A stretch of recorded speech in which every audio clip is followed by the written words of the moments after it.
After Antares had successfully conquered Centaura, it was honestly pretty satisfied. Yes, there was the occasional resistance, but that was nothing Antares couldn't deal with. And now, with the war finally over, it was time to rebuild. And it would do so with good old-fashioned diplomacy. Because although Antares had won the continent, if it wanted trade, stability, and recognition, the rest of Forma had to accept that victory too. So the nations of the world gathered in the Libra International Zone for the Second International Conference. Antares came representing its newly conquered continent of Centaura, and across the ocean came the Hydran powers, led by Orion and Hydrus. On paper, this was supposed to be a peace conference, but it was more like, okay everyone, welcome to the Libra International Zone. We are here to calmly discuss the future of Forma and prevent another massive war. Great, first question. Why are we even negotiating with a country that just conquered an entire continent? Sorry I'm late guys, had to finish unifying everything. You mean conquering, unifying, conquering, unifying with extra steps. I have a question. Yes, Hydrus. Can we trade directly with the Scorpii states? You mean with us? No, the Scorpii states. Sorry, who are you again? Look, we're in charge of Centaura's economic stability now. If you want trade with anybody here, you trade through us. So you control the continent, control the trade, and now you want everyone to just accept it? Yes. Okay, never mind. Maybe we can talk about demilitarization, perhaps. Antares? Define demilitarization. It went about as well as you expected. The conference quickly turned into a disaster. The Hydran nations condemned Antares' conquest of Centaura, and every attempt to talk about demilitarization only made both sides trust each other less. Eventually, the arguments got so bad that the chairman called for a recess. Just a short break for everyone to calm down. But during that recess, Aran Tau, the brother of Emperor Aran Tau, along with 3 other Antarian diplomats, met privately with a senior Orionite representative to discuss measures that could be taken to reduce tensions between the two nations. A few moments later, gunshots were heard, and when the doors were opened, everyone inside was dead.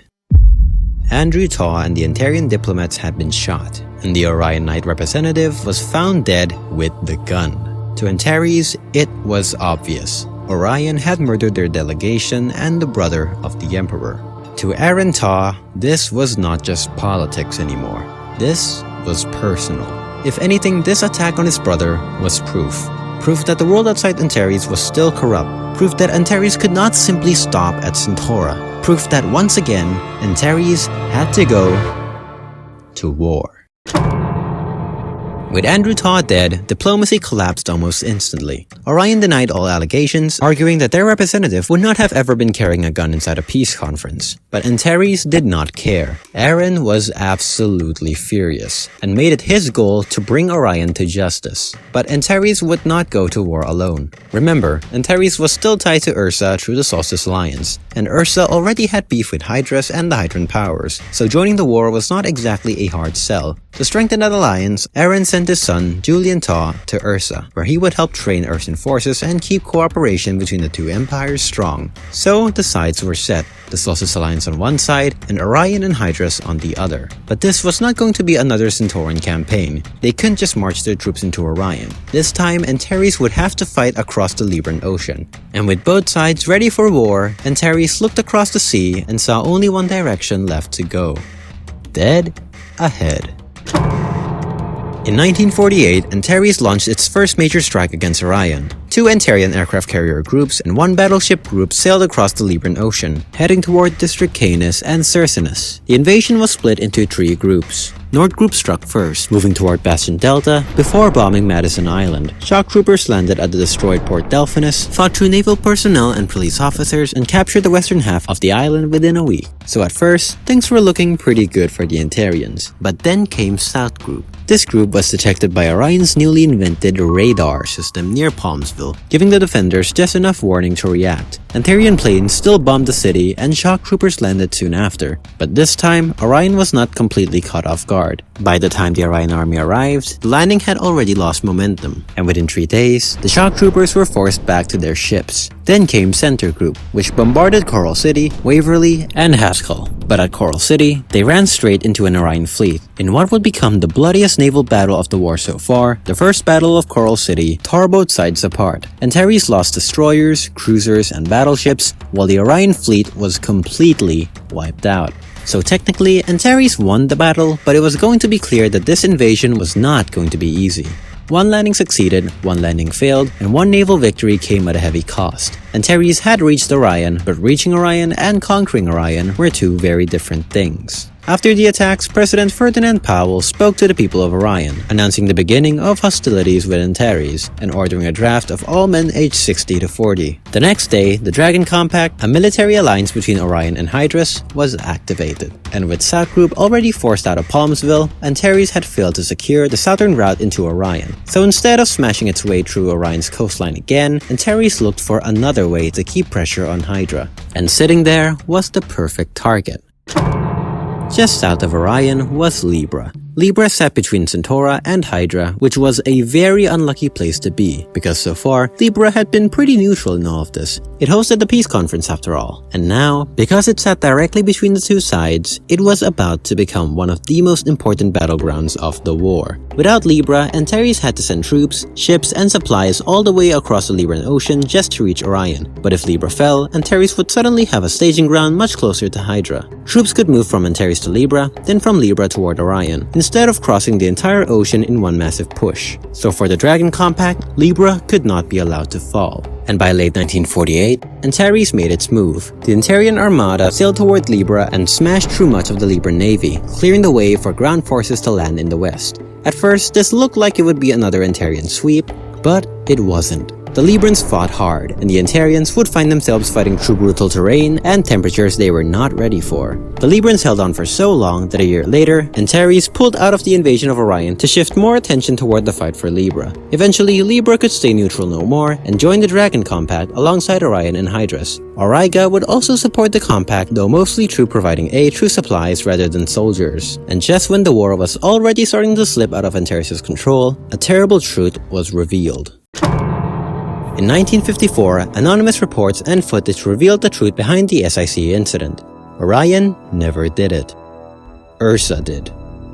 The man Antares had blamed on Orion was actually an Ursan agent. The same Ursa that Antares had trusted through the Solstice Alliance. The same Ursa that Aran had just sent his son to. And at the exact moment the truth was coming out, Julian was still there, training Ursan forces in the countryside. Then, Ursan intelligence gave the order, and Julian Tau was shot in the back by the same people he had been sent to help. One can only imagine how Aran Tau felt when the news came that his son was killed. Ursa had betrayed Antares, murdered his brother, and now his son. The Solstice Alliance was finished, and Ursa knew it. So before Antares could break the alliance themselves, the Ursa Navy struck first, launching a preemptive attack on the Antarian fleet stationed in Ursa. This entire disaster became known as the Bear's Blunder, and ironically, it would be the only naval skirmish Ursa actually won, as afterwards, Ursa would collapse. It was now Antares against the world. With Ursa collapsing, Antares moved quickly. Antarian forces immediately occupied Ursan-held Tucana, trying to secure whatever territory they could before the entire northern front fell apart. In 1955, the Antares Grand Northern Fleet was decimated, and with the fleet gone, the Yelman and Goonie Seas were left open to compact forces. They began preparing to bring the war back to Centaura. For the first time, Antares would be the one getting invaded. Compact forces landed in Tucana, and in 1956, things got even worse for Antares. Prince Kaden Tau, the Emperor's son, defected to the Compact with his unit, forming what became known as the Mongoose Brigade. And for Aran, this was another personal betrayal. First Andrew was dead, then Julian was killed in Ursa, and now Kaden, the son who was supposed to continue the Tau dynasty, had turned against him completely. From there, it was nothing but downhill. By 1957, Compact forces liberated most of northern Centaura and Columba, forcing Antarian units back behind the Mesa Range. Then in 1958, Compact forces broke through the Mesa Range from Corvus and Grusa, entering Antarian territory proper. And in 1960, fighting had crossed into the Antarian heartland. The war would continue for one more year until in 1961, Antares' capital, Anantaria, was captured along with the Tau family. After 50 million deaths, the war was finally over.